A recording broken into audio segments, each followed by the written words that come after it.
बिस्मिल्लाहिर्रहमानिर्रहीम। कुरान मजीद के हवाले से जो गलतफ़हमियाँ पाई जाती हैं, उसमें से जिस गलतफ़हमी पे आज हमने गुफ्तगू करनी है उसका ताल्लुक़ इस सवाल से है और इस एतराज़ से भी है कि क्या कुरान मजीद हमें कोई सियासी और माशी निज़ाम देता है, और अगर देता है तो क्या वजह है कि मुद्दतें गुज़र गई हैं और हमें कोई बाकायदा तौर पे इस्लाम का सियासी या माशी निज़ाम बिल्कुल निशान ज़द करके शिकवार 1 2 3 करके हमें मैसर नहीं आया। हमारे जो मुहक्किकीन हैं, जो नज़रिया सियासत के हवाले से भी और नज़रिया मईशत के हवाले से भी रिसर्च करते रहे हैं और तहकीक करते रहे हैं, उन्होंने कोई एक ऐसा निज़ाम नहीं पेश किया जिसको हम कह सकें कि वो इस्लाम का सियासी निज़ाम है, या कोई एक माशी निज़ाम नहीं पेश किया, और जिसकी वजह से हम इस मखमसे में हमेशा से गिरफ़्तार रहे हैं कि अगर ऐसा है तो फिर क्या वजह है कि कुरान मजीद का जो ये दोनों निज़ाम हैं हमारे सामने नहीं आ रहे। देखिए, इस सवाल को एड्रेस करना इसलिए ज़रूरी है कि ये अपनी असल में जिस चीज़ पर मबनी है वो ये है कि इस्लाम जो है वो सियासत या मईशत के मामले में कोई निज़ाम देता है। ये बात बज़ाते ख़ुद ही महल नज़र है, ये बात बज़ाते ख़ुद ही दुरुस्त नहीं है। यानी अगली बात तो ज़ाहिर तब पैदा होगी कि हम पहले इसको तस्लीम कर लें कि इस्लाम कोई एक सियासी निज़ाम देता है या कोई एक माशी निज़ाम देता है, और फिर उसकी दरियाफ़त में और उसकी तहकीक में और उसकी तदवीन में लोग लग जाएँ। ये काविशें भी हुई हैं, ताहम इस बारे में जो सही नुक्ता नज़र महसूस होता है वो ये है कि इस्लाम जो है वो सिरे से कोई निज़ाम ना सियासत का और ना मईशत का देता है। इस्लाम दरअसल कुछ ज़ाब्ते देता है, वो सियासत में भी देता है और वो मईशत में भी देते हैं, और ये ज़ाब्ते ही शरीयत कहलाते हैं। चुनांचे उसने सियासत के हवाले से भी एक शरीयत है जो चंद ज़ाब्तों पर, बहुत मुख्तसर ज़ाब्तों पर मबनी है। मिसाल के तौर पर उसमें एक ज़ाब्ता ये है कि जो निज़ाम है वो मशवरे पर मबनी होगा। इस्लाम का जो सियासी सिस्टम है, पॉलिटिकल सिस्टम, वो मशवरे पर मबनी होगा। ये एक ज़ाब्ता है जो उसने दे दिया। अब इस पर ज़ाहिर है इस पर मबनी निज़ाम बनेगा और इस निज़ाम के अंदर वो वसअत होगी जो कि होनी चाहिए, और मुमकिन है कि वो निज़ाम पाकिस्तान जैसे मुल्क में या इंडोनेशिया जैसे मुल्क में और तरह बने और किसी और मुस्लिम मुल्क में और तरह बने। इसी तरीके से एक ज़माने में और तरह बने और आने वाले ज़माने में और तरह बने। और यही वजह है कि इस्लाम ने कोई निज़ाम नहीं दिया।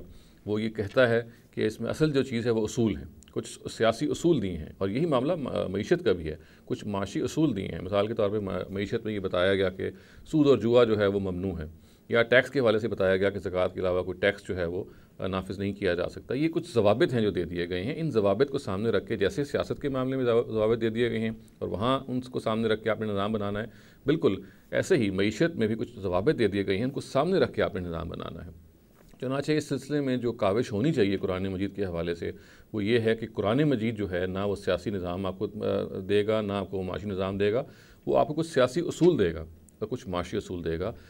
मुसलमान मुहक्किकीन को चाहिए, मुसलमान लोगों को चाहिए जो कुरान मजीद पर रिसर्च करते हैं, कुरान मजीद पर गौर व फ़िक्र करते हैं, तो वो इन उसूलों को दरियाफ़्त करें।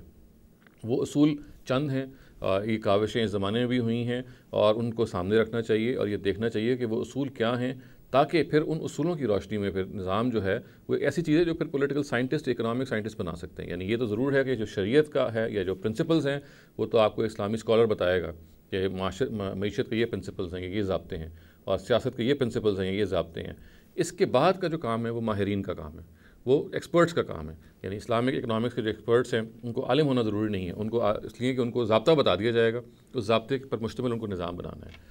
तो हमें खुलासतन बात ये समझ लेनी चाहिए कि ये सवाल जो पैदा किया जाता है कि इस्लाम या कुरान मजीद एक सियासी निज़ाम देता है और कुरान मजीद एक माशी निज़ाम देता है और बस उसको इम्प्लीमेंट करने की ज़रूरत है, तो ये बात बदकिस्मती से बिल्कुल ठीक नहीं है। यानी कुरान मजीद ने तरीका इख्तियार ही नहीं किया, अल्लाह ताला ने तरीका इख्तियार नहीं किया कि वो कोई निज़ाम दें।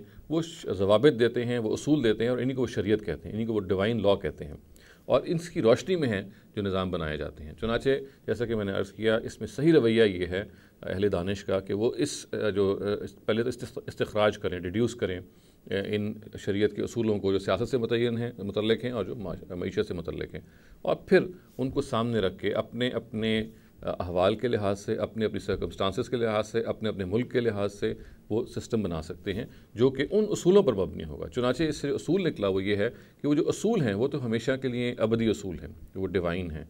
अलबत्ता उन पर जो निज़ाम बनेगा वो वक्त के लिहाज से तब्दील भी हो सकता है, उसमें इर्तिका भी हो सकता है, उसमें तब्दीली भी हो सकती है, इसलिए कि ये समाज में जो तब्दीली पैदा होती है, माशरे में जो इर्तिका पैदा होता है, ये फिर उसकी अकोमोडेशन है जो इसके ज़रिए से हो जाती है। तो जो प्रिंसिपल्स हैं, जो ज़वाबित हैं, वो हमेशा के लिए हैं, वो अटल हैं, वो इटर्नल हैं। उन पर मबनी जो सिस्टम बनेगा وہ ہے جو وقت کے لحاظ سے تبدیل بھی ہوگا، تاہم وہ جب بھی بنے گا انہی اصولوں پر مبنی سسٹم بنے گا۔ اقول قولی ھذا واستغفر اللہ لی ولکم ولسائر المسلمین والمسلمات۔